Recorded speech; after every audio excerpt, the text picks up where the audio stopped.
everybody, so today for you guys I'm going to be doing the beauty scenario tag. I've been wanting to film this video for so long, but for some reason I've just like kept on putting it off, and I don't know, like when I go to film I just don't think to film this video, but then when I'm like not filming I'm like, oh yeah, I really want to film this. You guys know I love my tag videos, and I actually felt like this was like a really interesting one because it kind of asks some questions that you don't hear very often in tag videos, and I just think that the questions themselves are just super interesting. So by the way, if any of you want to do this, please let me know if you end up filming this video. I tag all of you. But yeah, let's get on. So the first question here is, you have to get rid of all your foundations and you can only keep one high-end and one drugstore. Which do you keep? For high-end, it would definitely be my NARS Sheer Glow. I feel like it's kind of a mix between this and my Boleto Studio Airbrush Foundation.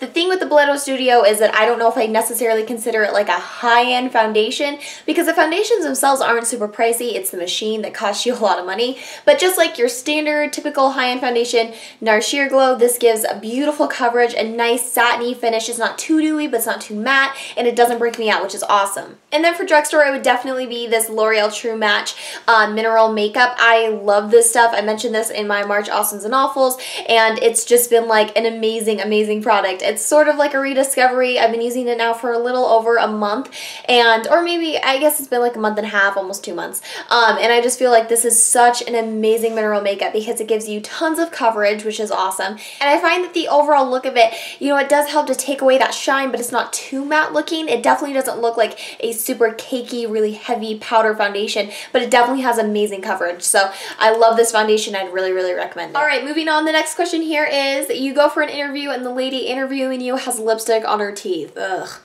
Do you approach the subject or ignore it completely? It would depend. I feel like I would most likely ignore it just because if it's an interview, like they kind of have superiority over me and I don't feel like I should be trying to correct the way that they look. I just feel like it might kind of come out like as out of place. Plus I don't know if like the way I'd say it might come out like sounding kind of bitchy, and I wouldn't want that. I want it, like if I did it, I'd have to be like super nice about it. So I might just like totally just ignore it overall. And yeah, I think that honestly I'd probably just ignore it. I mean, whatever, it's not that big of a deal. Number 3, you're not feeling yourself and you need to pick me up. Which lipstick do you put on to make yourself feel beautiful? For me, this is super easy. It's definitely my Revlon Lip Butter in the shade Red Velvet. This is like my favorite lip color of all time. It's a beautiful, really deep red shade. I also love the NARS Matte Velvet Lip Pencil in the shade Corella. But this has a little bit of shine to it, so I feel like if I was just kind of feeling kind of down and maybe like my complexion wasn't super bright or anything, I don't really think I'd opt for a matte finish. I'd probably want something a little bit more shiny. This has like super full coverage too on like one swipe, very pigmented, and just the color I think is super flattering on my skin tone, and yeah, I just love this lipstick so much. Question number 4 is, you go back in time for a day to your teenage years, how would you do your hair and makeup differently? Seeing as I'm 18, going back would probably, for me, I'd consider it more around when I was like 12 and 13. And as far as my hair goes, I used to have like no volume to my hair whatsoever, and I wish I didn't do this thing where like I really got into like straight hair that was like super flat, and I don't know why I ever thought that was flattering. I definitely would go back in and I would like start, adding more volume, get a little bit of some teasing going on or something. And then when I did my ponytails, oh my god, I used to do my ponytails and I used to just take my hair like this and I'd just leave my part in and I'd just like put a ponytail in like this, and I look so stupid. I go back to my pictures and I'm like, no, like comb that all back. Like I hate that. I can't stand myself when I have ponytails back when I was like 12 because I'm like, I don't understand how I ever thought that was cute. As for makeup, honestly, 8th grade when I was 13, that was when I really started getting into makeup.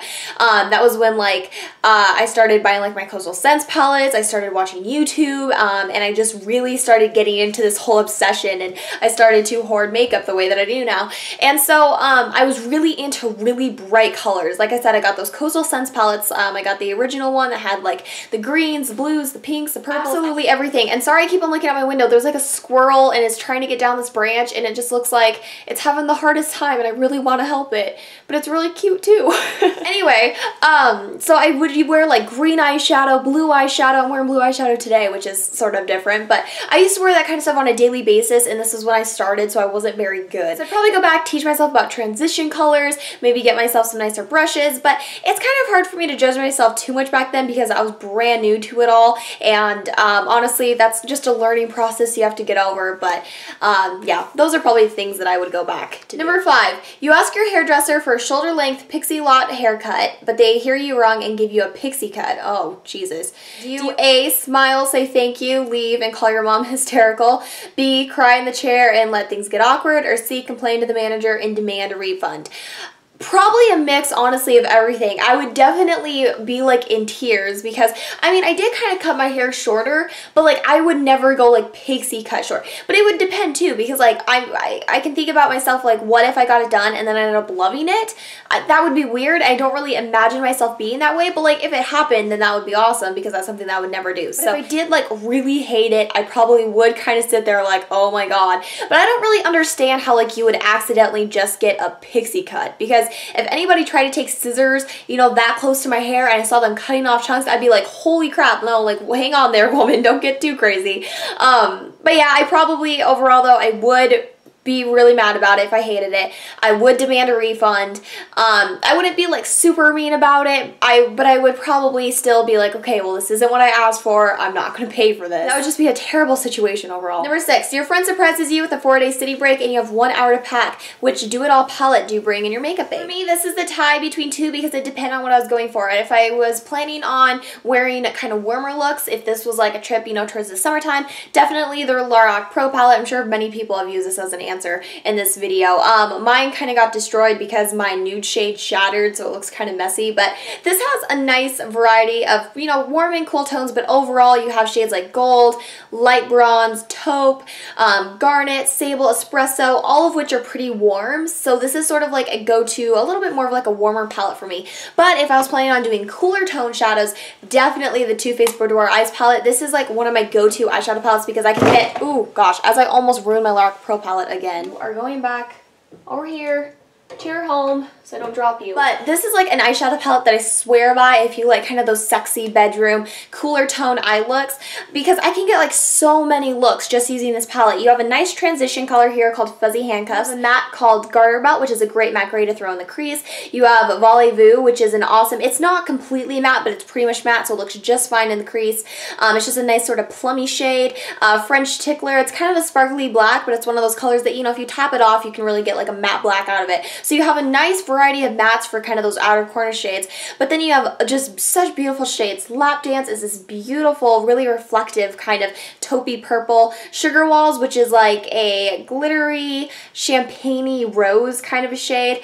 Satin Sheets, which is a peachy pink, and then you have your highlight shade in the buff. It's just such a perfect palette. I've done 1,000,001 different looks with this, so this is one that I would pick if I was going for more cooler tone shadows. It just got really weird, like the lighting all of a sudden. Okay, I apologize for the sudden dramatic change in lighting. The sun is now going behind the clouds, so it's not as warm and as nice, but we're gonna keep going. Number 7, your house is robbed. Don't worry, everyone is safe, but your beauty stash has been raided. What's the product you really hope is safe?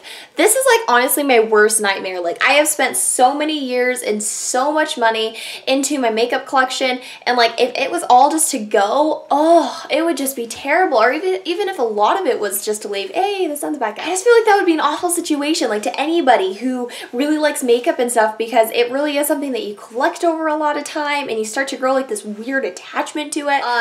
Honestly, every single one of my everyday products, the Anastasia Dip Brow Pomade, my YSL Touche Eclat, my Balm Instain blushes, I would be so sad if those were to be gone, because those are stuff that I use every day and I wouldn't want to live without, so I'd have to repurchase those really, really quickly, and that would be a lot of money and that would really suck. But honestly, one product that I would just be so sad if this was ever to go missing is my MAC palette. I don't have this completely like completed yet, basically. I haven't bought a MAC eyeshadow or anything from MAC, I think, in almost a year, just because I feel like the brand has kind of become a little bit overrated. There's just other brands that have been producing such better quality things that I just kind of have forgotten about them. I do plan, though, when I take a trip here to Washington, to visit a MAC counter and maybe pick out some new shadows, but I mean, each of these is like $11 a piece, so this little sucker is pricey, and it would suck to have to go back in and like repurchase all these. In all honesty, I probably would just repurchase more of like the neutrals, like this pink here I don't really need, but it would still just really suck because I've spent so much time and effort into, you know, getting this palette, so that would be really, really devastating. Question number 8, and this is the final question. Your friend borrows your makeup and returns it to you in awful condition. Do you A, just pretend you haven't noticed, B, ask them to repurchase it, or C, secretly do the same of theirs? Definitely, I wouldn't secretly do the same of theirs because I don't use other people's makeup. I'm really picky when it comes to like germ stuff. Like, I'm a huge germaphobe. I pretty much wash my brushes on a daily basis, at least with like some type of a daily like spot cleaner. With makeup and stuff, I really don't like using other people's products at all. It just kind of grosses me out a little bit because, you know, everybody treats their products differently. But honestly, if this was to happen, it would really depend on the friend. If it was like a best friend, I would probably be like, okay, I might feel more comfortable talking to them about it and asking them to repurchase it. But honestly, if any of my really good friends were to do this to my makeup, I feel like they would offer to rebuy me it. I don't think they would just be like, oh, here, I'm gonna give this to you, even though it's all torn up and it's all shattered and everything. But if it was just sort of like a regular friend who for some reason I, you know, borrowed my makeup to, and they returned it and it was an eyeshadow that was shattered or something like that, I would probably ask them like what happened, and I would just kind of hope that maybe they would offer, because I don't know if I could just be like, all right, well, I need you to repurchase this now.